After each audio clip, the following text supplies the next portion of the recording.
Never let the complexities of pruning put you off growing trained fruit trees. The apples growing on this arch are really just glorified cordons, and the pruning is, well, as easy as falling off a ladder. It's all done at this time of the year. And what you do is to start out looking for shoots that have grown out of the main stem this year, and you can see that there's one here, and you prune that back just above a bud to about 3 inches. You then look for shoots that have grown out of those that you pruned last year. Now you can see that's where I pruned last year, and this is a new shoot that has grown out of that this year, and you cut that back to 1 inch, just above a bud. Well, our programme is a little shorter this week, but it's packed with pleasant surprises.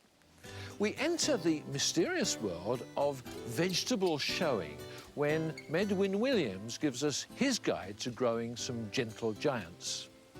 Vanessa Collingridge discovers an antidote to dragons amongst some little-known uses for ancient herbs. And I'll be solving some of your problems with cuttings in intensive care. But first, have you met Prince Igor, the Maid of Orleans, or even Fiery Fred? Well, you probably have, actually, because they're plants that we've been growing in our gardens since the beginning of the 18th century. They're torch lilies or red-hot pokers. Adrian Bloom. We gardeners owe a lot to South Africa for some really quite spectacular garden plants. The agapanthus, for instance, to the crocosmias, and lastly, but certainly not least, the Kniphophias, or the red-hot pokers. Red-hot pokers, you may say? This isn't red, and in fact, this isn't the sort of plant that most people will think of as a red-hot poker. But it is just one of a great range now available of colours that span from red to yellow to orange and now to a sort of salmon and cream. And also the sizes of the plants going from about 15 inches to over 6 feet. In 1700, the first species of Kniphofia was introduced from South Africa to Britain. This was Kniphofia uvaria, and this is really the one that has become the most commonly seen and the most commonly appreciated as the red-hot poker. This actually starts flowering much earlier in the season, normally in June, and then it's quite spectacular. But it will vary in its flowering performance according to where it's grown and what part of the country. Perhaps one of the earliest varieties to flower is Kniphofia atlanta. Now this can flower as early as April or May. Now with a name like Atlanta, I thought, well, surely there must be an exotic history to this plant. Perhaps it was involved somehow in the Civil War in North America and came from Atlanta, Georgia.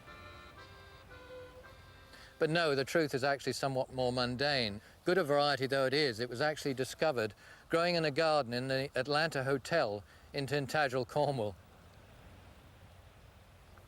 Somebody certainly had a sense of humour when they called this variety Fiery Fred. It certainly is quite fiery, but I'm not sure who Fred is. There's little doubt of the effect that the taller Kniphophias can have in the summer garden, really adding a touch of glory. Samuel's Sensation, for instance, was introduced many years ago, and this variety is still going very strong. It has striking red flowers against the dark stems and really is an excellent contrast against plants like Aster. Now this Kniphofia really is different. In fact, it could hardly bear the common name red-hot poker. There is another common name, and that's the torch lily, reminding us that the Kniphofia is a member of the lily family. This really is a very attractive form. It's made of Orleans. And it grows to about 2 feet. It's a variety that's been with us a number of years. And against this Agapanthus patens, it really does make a show. From the sublime to the fantastic. How about this for a red-hot poker? It really is quite amazing. This is Prince Igor. This grows to 6 to 8 feet, and if you look at the size and colour of those, for a dramatic effect in the garden, it would be hard to beat.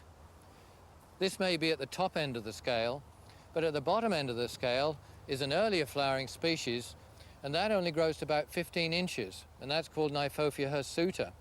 That actually means it has hairy leaves, and it flowers with a profusion, in fact, in May and June. The Kniphofias are sun-loving plants with quite a fleshy root system.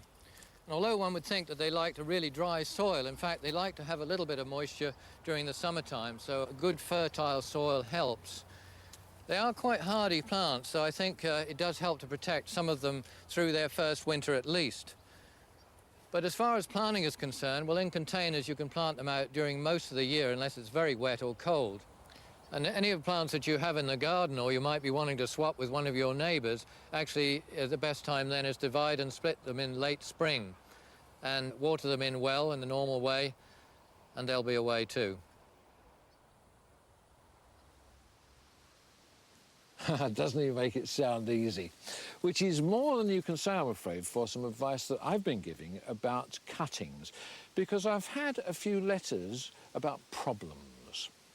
It's not the actual taking of the cuttings, it seems that's pretty easy. And as you probably know, you can take all sorts of softwood cuttings from shrubs and herbaceous plants right the way through the summer, and it really is very simple. You just take a shoot about 3 inches long, take the leaves off the bottom, trim just below a leaf joint, dip the whole cutting into a liquid fungicide, dip the bottom into hormone rooting powder or liquid, dibble it into a compost of 50-50 coir and vermiculite, water it in with the fungicide, cover over with a polythene bag so that the polythene actually touches the leaves, and put the pot into a shaded cold frame. But it's then that the problems start. And the first question is, how do I know when they've rooted? Well, you'll have to take the polythene bag off from time to time and just have a look at them. And they just really generally perk up and begin to look a bit happier. And you can see they look as though they have rooted. But then just to make sure, you just want to give them a little tug, and you should get a certain amount of resistance beneath the compost, and then you know you've got roots there. But do bear in mind that they're in a very rarefied atmosphere underneath that polythene bag. They've got plenty of heat and plenty of moisture, and if you bring them straight out into the colder, drier air, they might well die. So what you need to do is to cover them up straight away with the polythene bag and then wean them off it. And the way you do that is just to cut a little slit in the top there, like that, and then put it back in the frame for a week. After a week, you just widen the slit a little bit more, like that, and put them back in for another week. And then they should be ready to come out and face the world. Now, I've had a pot in here that has been weaning for a couple of weeks, so they are now ready for potting up. And let's just have a look and see what sort of root system we've got on there. Oh yeah, that's pretty nice. And that is now ready for potting on into a normal coir-based compost. I put a bit of grit and bark into mine, which I think makes it a bit better. And that can then stand outside in a shady place, and once it's rooted right through, it can go out in the garden. My little herb garden is beginning to look quite good now. You may remember that I planted it up in the first week of April this year with about 20 of my favourite herbs. Well, a couple of weeks ago, Vanessa Collingridge visited a gardener who grows hundreds of herbs, and each one with a special purpose. If you've only ever thought of using herbs in cookery, then perhaps it's time to pay a visit here. This garden produces natural herb dyes used to colour this wool, while some of the other herbs also go into making herbal remedies, treating everything from sore feet to sore throats. On this side we have the oregano. In fact, this working herb garden has over 300 different varieties, each with its own use, and all keeping writer Christina Stapley busy throughout the year. Well, it began about 25 years ago when I was writing a novel, and it was set in Elizabethan times. And I needed to know about herbs in order to write the novel, and I thought, well, this is something you can do on a wet afternoon at the time. And the wet afternoon is still going on, in fact. Because the Elizabethans used them in every aspect of their lives, medicinally and in cookery and for dyeing and the crafts, I've tended to explore their avenues and bring Elizabethan recipes up to date.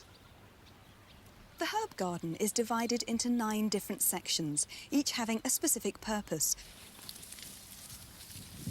And now we come to the part of the garden which I have reserved for the crafts. So a lot of it has been allowed to grow wild, and that way I have the taller fennel and nettles and the other plants for paper making, as well as plants for dyes.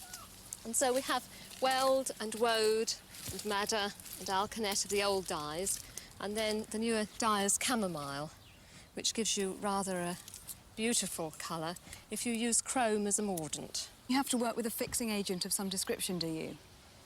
Yes, you do need the mordant. So how much of the plant are you actually using? Just using the flowering top.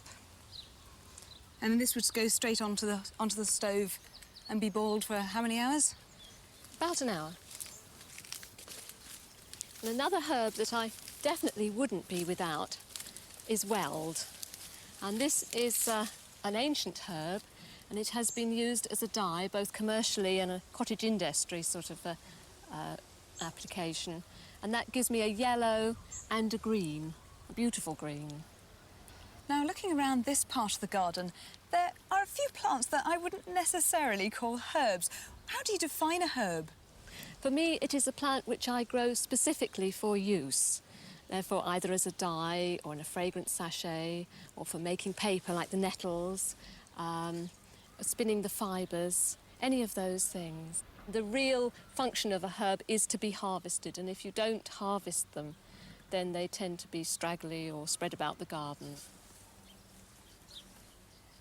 This must be the medicinal physic garden. These are the physic beds, yes. And here we have sneezewort, which is good fun. Sneezewort used to go into herbal snuff. And nowadays, I gather it and hang dry the flowers, and they dry beautifully for flower crafts. What about the elecampane? Now, that's a remedy for bronchial complaints, isn't it? But It what is, part of the yes. plant do you actually use? Well, I use the root, and I just candy the root and then liquidize it and put a couple of drops into cough sweets. It's very, very powerful, very strong. What about these wonderful things? The agrimony goes into wine. It's a dye, but it's also a physic herb, and it was used for wounds at one time, for the wounds from the first handgun, and also for eye problems, liver problems. And in the summertime, if you have a cold, you can make a refreshing and healing drink with the agrimony and lemons and ginger. Sounds far better than most medicines, anyway. Yes. Now, botany down here is known as a bit of a cure-all, but what specifically do you use it for? In fact, I gather that, and this is another one for flower crafts now, unless I ever happen to be bothered by dragons, in which case I can surround them with betony. I don't think we're going to be troubled with dragons here. This is the Serenity, which has the sedatives and tranquilizers and herbs to cheer the melancholy. This is a wonderful knot, but isn't it stretching it a wee bit to have things like pinks and your marigolds down here? The pinks are very much a herb. They were known originally as clove gillyflowers, and they went into syrups and into liqueurs and preserves, and they were to cheer the melancholy. Is there any particular significance to this knot? It, in fact, is a lover's knot. So it has the 3 loops of silver cotton lavender and the 3 of germander going in the other direction to get the contrast. And we made it to celebrate our 22nd wedding anniversary. Oh, lovely. And also these mints over here must be very good at cheering people up as well, I can imagine. That's right. We have a selection of mints in the Serenity. The eau de cologne mint underneath the seat is quite a source of fragrance. As you sit down, if you brush against it, then you have this lovely cloud of fragrance which comes about you. could certainly get used to this. The dog likes to lie underneath amongst the mints. Now, the world of championship vegetables is mysterious and intriguing. Stories abound of petty jealousies and tantrums and most ungardener-like behaviour. But I suppose that when you're growing such demanding plants to such a high standard, even reasonable people are stretched to the limit. So, a few months ago, we joined Medwyn Williams on the long path to perfection as he prepared for the National Vegetable Society Championships at Wisley. Mark Twain once said that the cauliflower is nothing more than a cabbage with college education. Well, that might be right, actually, because I do think you need a degree to be able to get them spot on for the day of the show. I'm planting these cauliflowers nearly 1,000 feet above sea level in the Ogwen Valley. And the local farmer very kindly lets me have a couple of rows every year. Now, we might not think that this is particularly good soil here, for the simple reason that it's so very, very stony. But believe me, it produces marvellous curds every year. No collection of vegetables would be complete without the humble potato in it. And that's why I've grown 7 varieties in this garden. At this time of year now, the haulms are growing well and they need stringing up to keep them quite upright, because this humid, damp weather, believe me, will bring on blight. But over here, there's another job to be done. And that's removing all the flowers as they develop. I've been doing this now for the last fortnight. And the simple reason is that all the plant's energies otherwise will go to creating seeds or fruit on this flower head. What I want is the energies of the plant to go to still producing tubers. I hope there's going to be good ones here, but time will tell. Peas for the kitchen are usually grown through sticks or on a plastic mesh. But if you want them for exhibition, you've got to do something a bit special, and that's to grow them on the cordon system. That's where they're planted in the ground and trained up an 8-foot cane, and they're spaced roughly about 12 inches apart. Now, timing peas for show is very difficult, but the best tip I can give you is sow them 90 days before the date of the show. And then 30 days before that, you strip all the flowers off, because you don't want them to come too early. Funny enough, today is actually 30 days before the date for Wisley. So I'm going to strip all the flowers on here now for the last time. It's now crunch time. This is when I know if all the hard work that I've gone into growing these potatoes is going to pay off. A week ago, the haulms were cut off so that the skin on the potato could really set hard. Now, all I need to do is to get in there and find out what sort of quality potatoes that I really have got. Now, what you must not do is use a tool or an implement at all. The only implement you need to use are these, your hands. Now, there's one nice potato, typical shape for Mona Lisa, but a bit on the small side, so that'll do for the local classes. I'm really looking for something much bigger. For top quality National Vegetable Society Championships, you need potatoes around about 7 ounces in weight. Now, that's a nice potato again, but a lot deeper, much rounder potato. If you can get them to match like that, that's okay. And this is the problem with potatoes, is getting them all to match, because uniformity is equally as important. And that's another beauty.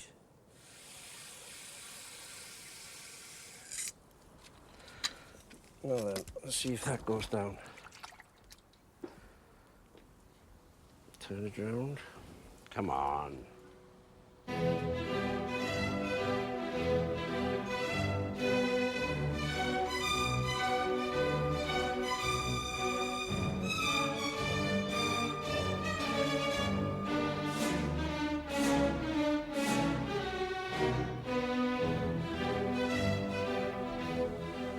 Oops, I think I've snapped it.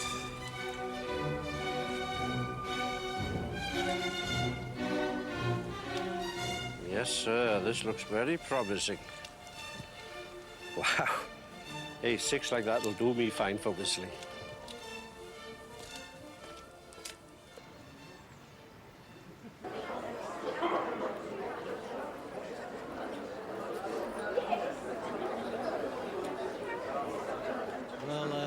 last few years I've been trying a lot of varieties to see which is the best.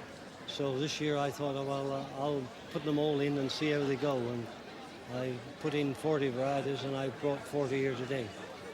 It is difficult to grow exhibition potatoes because you've got to have the skins real clean.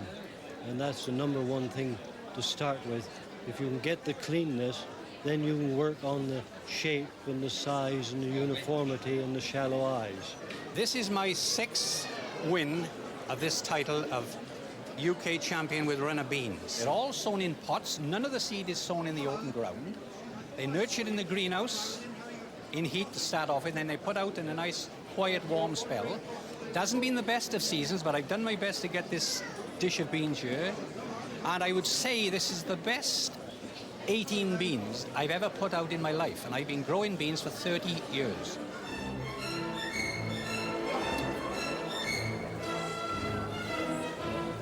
Well, I haven't had anything. But to be fair to them, the carrots are a bit poor. They're not heavy enough, and the parsnips are light. The potatoes are too big. But believe it or not, when I had a look in my cauliflowers, there was a caterpillar eating away there. So, but what more do they want? I mean, I'm offering them meat with the vegetables. But to be more serious, there are some fantastic exhibits here.